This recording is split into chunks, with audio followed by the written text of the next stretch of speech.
Assalamualaikum warahmatullahi wabarakatuh. Selamat pagi, siang maupun malam yang sedang menonton video ini. Izinkan saya memperkenalkan diri. Nama saya Muhammad Wildan Afkaroladi dari program studi PGMI khusus semester 4. Di sini saya akan mempresentasikan ataupun menjelaskan tentang manajemen berbasis madrasah atau sekolah untuk mata kuliah manajemen LPI dengan dosen pengempu Bapak Ahmad Iwanul Mutakin. Sebelum ke pembahasan, di sini ada pendahuluan apa itu madrasah? Kan begitu. Madrasah atau sekolah merupakan salah satu organisasi pendidikan keagamaan yang merupakan wadah untuk mencapai tujuan pendidikan nasional. Nah, di keberhasilan tujuan pendidikan di madrasah itu tergantung pada sumber daya manusia itu sendiri yang ada pada madrasah tersebut. Termasuk di dalamnya ada kepala madrasah, ada guru, maupun tenaga kependidikan yang terlibat di dalamnya. Maka dari itu harus didukung oleh sarana dan prasarana yang memadai. Itulah sebabnya saya menjelaskan atau mempresentasikan diperlukannya manajemen madrasah ini di sekolah atau di madrasah itu tersebut. Untuk pembahasan yang pertama, apa itu pengertian manajemen madrasah atau sekolah? Manajemen madrasah atau sekolah adalah proses yang melibatkan perencanaan. Kemarin sudah dibahas, manajemen itu adalah proses atau cara. Nah, di sini digabungkan manajemen madrasah atau sekolah adalah proses yang melibatkan perencanaan, pengorganisasian, pelaksanaan, dan pegawaian ataupun pengawasan terhadap berbagai aspek yang ada di lingkungan pendidikan. Untuk apa? Untuk mencapai tujuan pendidikan yang diinginkan. Kan kalau di madrasah itu ada biasanya visi dan misilah. Itu termasuk juga dengan di manajemen madrasah itu sendiri. Manajemen ini atau manajemen di madrasah ini meliputi berbagai hal. Salah satunya tadi sudah dijelaskan di pendahuluan tadi, antara guru, staf atau kepegawaian serta siswa. Nah, sumber daya fisik termasuk juga seperti fasilitas dan infrastruktur yang ada di dalam sekolah tersebut. Serta sumber daya finansial. Contohnya sumber daya finansial kemarin sudah disinggung juga, ada anggaran dan keuangan itu sendiri. Yang semuanya mendukung kegiatan pembelajaran yang efektif dan efisien. Jadi semua yang saya sebutkan tadi itu saling berkesinambungan. Dalam konteks ini, manajemen tidak hanya terbatas pada aspek administratif saja, tetapi juga mencakup pengelolaan kurikulum pembelajaran serta pengembangan kompetensi siswa. Nah, dikutip dari Depdiknas merumuskan pengertian manajemen berbasis sekolah atau madrasah, yaitu sebagai model manajemen yang memberikan otonomi lebih besar kepada sekolah dan mendorong pengambilan keputusan partisipasif yang melibatkan secara langsung warga madrasah. Yang dimaksud warga madrasah tadi itu guru, siswa, kepala madrasah, karyawan, orang tua, dan masyarakat sekitar madrasah. Guna untuk apa? Untuk meningkatkan mutu sekolah berdasarkan kebijakan pemerintah nasional. Salah satu contohnya kebijakan pemerintah itu ada namanya modul atau kurikulum. Kurikulum. Dengan demikian dapat disimpulkan bahwa manajemen berbasis madrasah merupakan proses pengintegrasian atau pengordinasian dan pemanfaatan dengan melibatkan secara menyeluruh elemen-elemen yang ada pada madrasah untuk mencapai tujuan. Kembali lagi untuk mencapai tujuan itu sendiri. Nah, manajemen sekolah atau madrasah ini juga bertujuan untuk menciptakan lingkungan pendidikan yang produktif dan kondusif, serta memastikan bahwa setiap elemen dalam sistem pendidikan itu berfungsi. Maaf ya, agak belibet. Nah,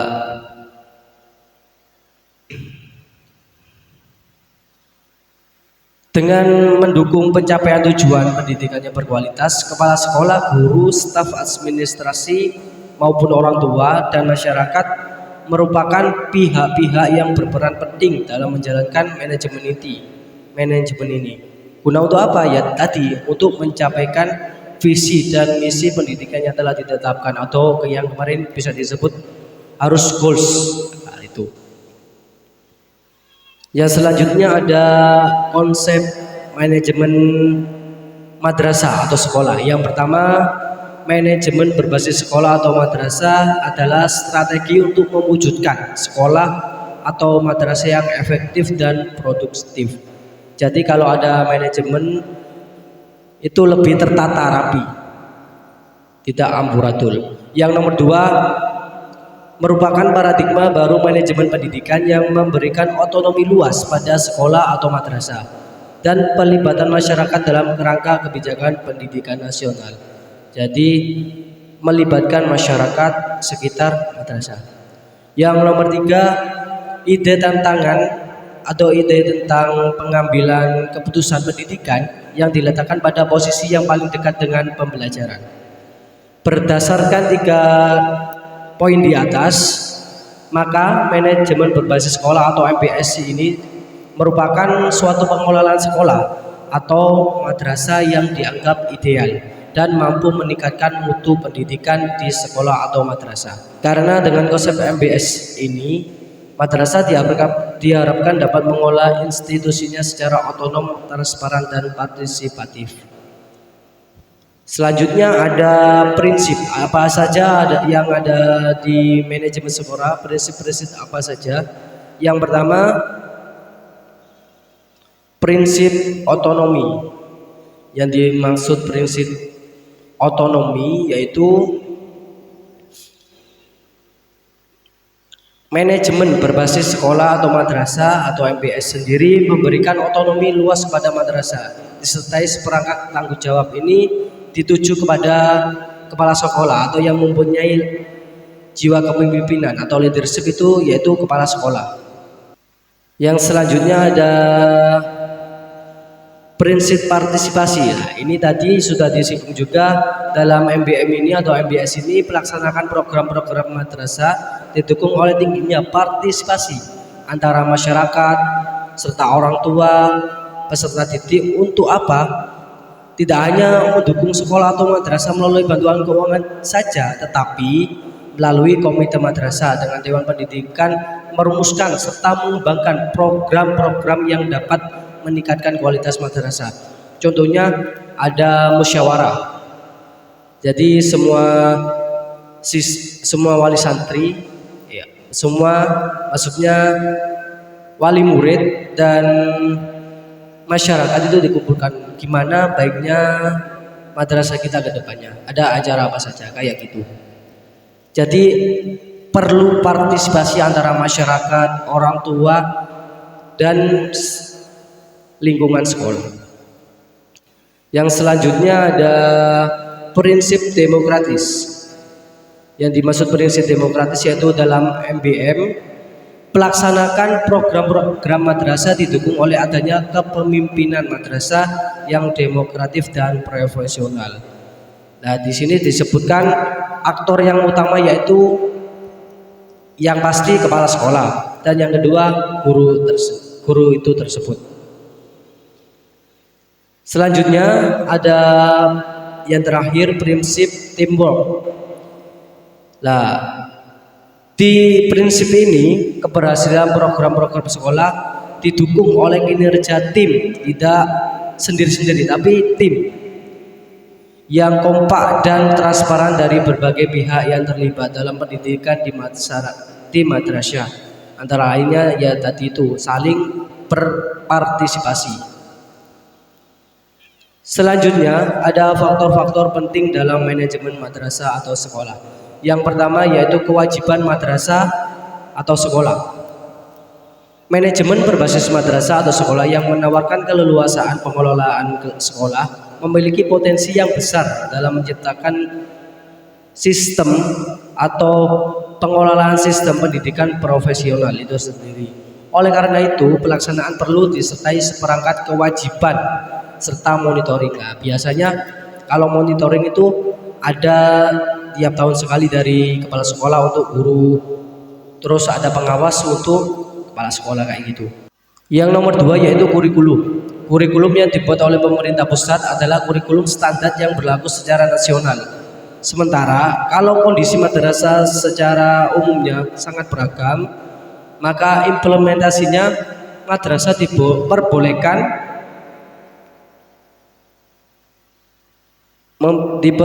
atau memperdalam kurikulum itu sendiri. Artinya apa yang diajarkan boleh dipertajam dengan aplikasi yang bervariasi atau divariasiin lagi. Yang selanjutnya yang nomor 3 yaitu faktor ketenagaan. Kepala madrasah perlu melakukan pengelolaan ketenagaan mulai dari analisis kebutuhan, perencanaan, rekrutmen, serta pengembangan dan hadiah dari sanksi ataupun reward. Itu bagi yang berprestasi dan punishment bagi yang melanggar. Itu yang nomor 3, faktor ketenagaan. Yang nomor 4 itu yaitu faktor sarana dan prasarana. Ini sangat penting karena di dalam menunjang atau dalam pembelajaran itu sangat penting adanya sarana dan prasarana yang mencukupi.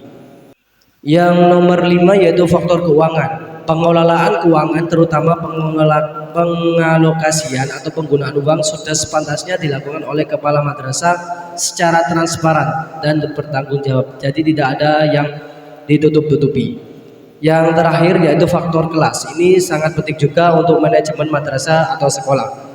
Faktor-faktor yang perlu diperhatikan dalam pengelolaan kelas yaitu adalah sifat-sifat kelas, kekuatan pendorong kekuatan kelas, memahami situasi kelas, serta bertindak selektif, bertindak kreatif untuk memperbaiki kondisi kelas itu tersebut.